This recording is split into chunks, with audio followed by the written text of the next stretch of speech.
Rubbish Day in Pakuranga, Auckland. This nation's household excrement, bagged or binned and disgorged onto the streets once a week, is snatched up with unique style and pride. The men of Manukau Refuse Collection pick up rubbish on the run. They are fast, tough and mostly Māori. Pakuranga is pleasant, comfortable and mostly white. Usually the streets are quiet and hygienic, but on rubbish days a sample of what's undesirable in the houses is on display, and men from the other side of South Auckland come in to get rid of it. They ride and feed a churning, stinking beast that roars. The truck demands 3 9-ton loads a day, 5 days a week. In its mouth, the bags break to reveal every filthy detail. The stench is endlessly intense. The truck cruises at a crisp running pace while men cast left and right to swoop on garbage. Running is hard grind. Lifting and running takes timing and skill, and the guts to keep at it. Rubbishmen are working sportsmen. Their go-hard approach is the tradition of New Zealand rural workers like bushmen and shearers brought to town. They run against themselves every day regardless of the season. Coachless professionals with no medal prospects. The teamwork is sharp, communication is brief, a grunt or a pat. But it is the framework for a graceful working style, a rare street ballet touring Auckland's lonely suburbia.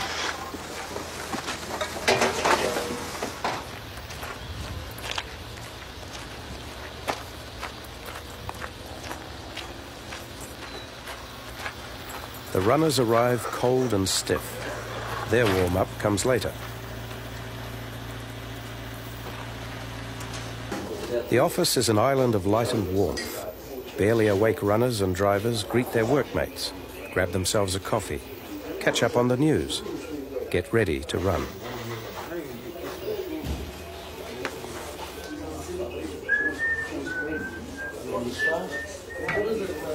Ken Piggott is the oldest son.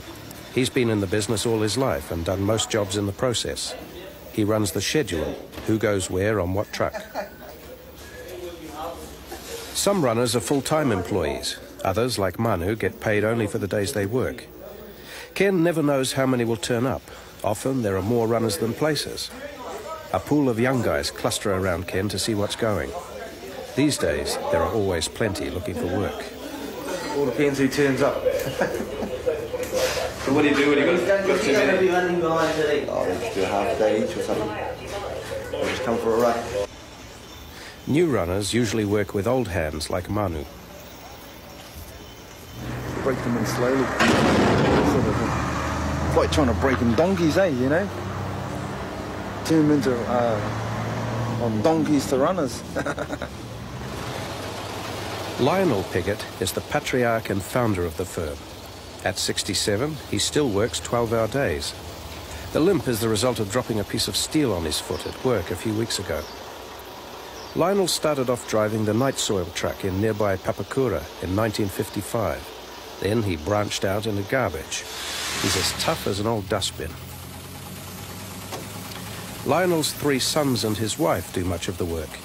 He believes the family feeling in the business extends to all who work there. Lionel is equally hard on everyone.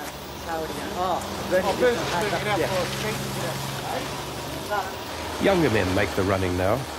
Not like the old days when Lionel often ran behind the truck himself.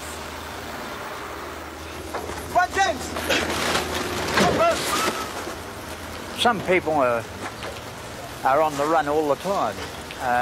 They never stop moving, and that's what you find in good rubbishmen. They never stop moving. The minute they stop moving, they get bored.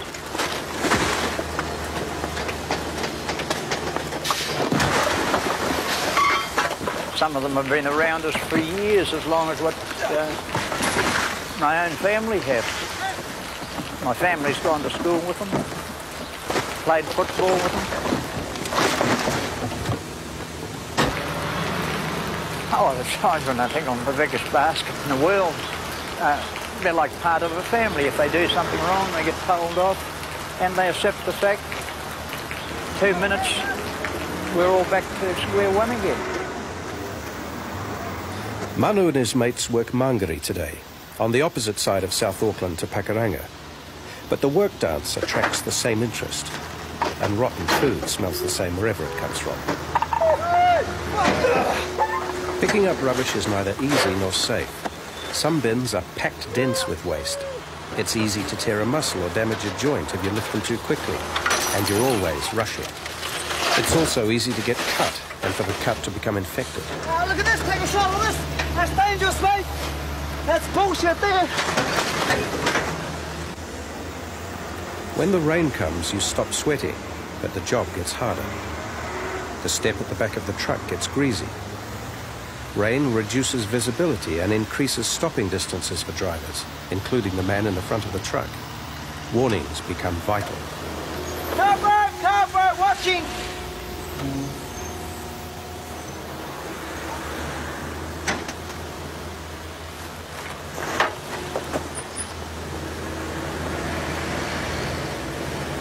Wet plastic bags are hard to hold. Soggy paper ones tear or fall.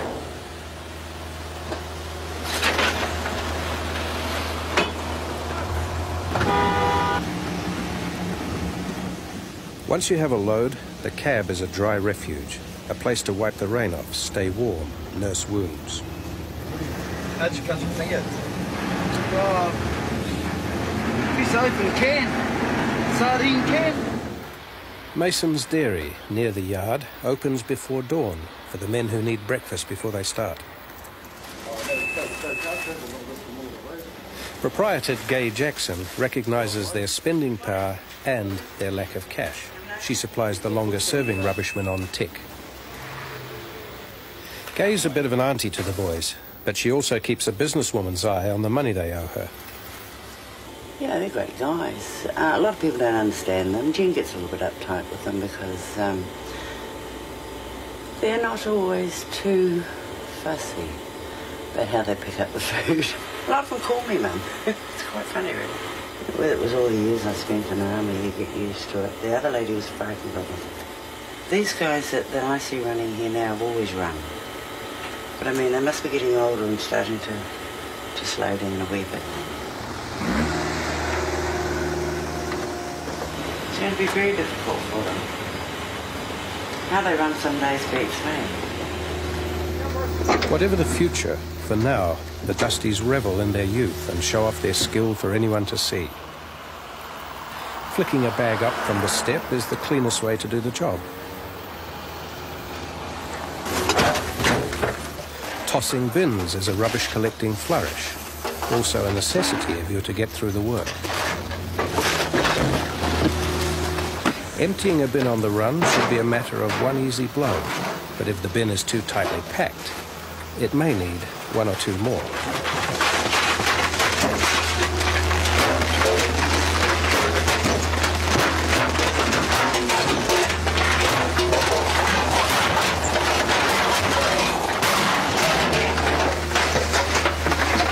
Chasing the truck with a heavy load is a struggle.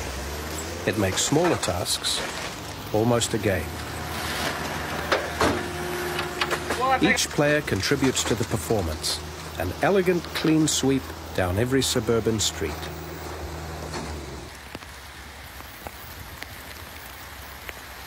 Payday. Every truck returns its soaked crew to the yard. The last of the runners pulls off his wetsuit, heads for a hot shower and temporary liquidity. From the outside, the Bellbird is bleak car park and concrete block. Inside, the place is pumping.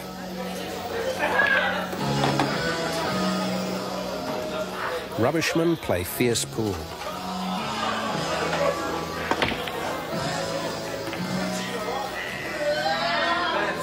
The people here turn a bland quarter-acre bar into a real community centre. The Dusties are part of the place. They come to relax, but they don't slow down. They stand up to drink. Their eyes flick around the tables, the people, the TV. At the bar, they'll swap a full jug for your money as fast as the beer flow allows. The Bellbird pours more of the stuff than most Auckland pubs. Dan is comfortable here. He can stay among different friends until 10 p.m. closing, when the fire alarm will ring out over the roar of the place, packed and swaying. The Bellbird is a league pub. Top players drink here. Pictures of the heroes reflect keen supporters. Alcohol loosens tight muscles. It softens the hardness of the day's work and makes tomorrow's run seem further away. Back in Pakuranga, fresh garbage lines the avenues. Rubbish bags get no lighter. Dan occasionally shows the weariness all will succumb to eventually. Timeless rhythm marks Manu, head up and shoulders back. Even his legs will tire and decay. Today he enjoys their strength. His could be the worst job in the world, but rubbishmen put in hard days and reap dignity. They turn picking up what no one wants into a badge which everyone recognizes and which they wear proudly.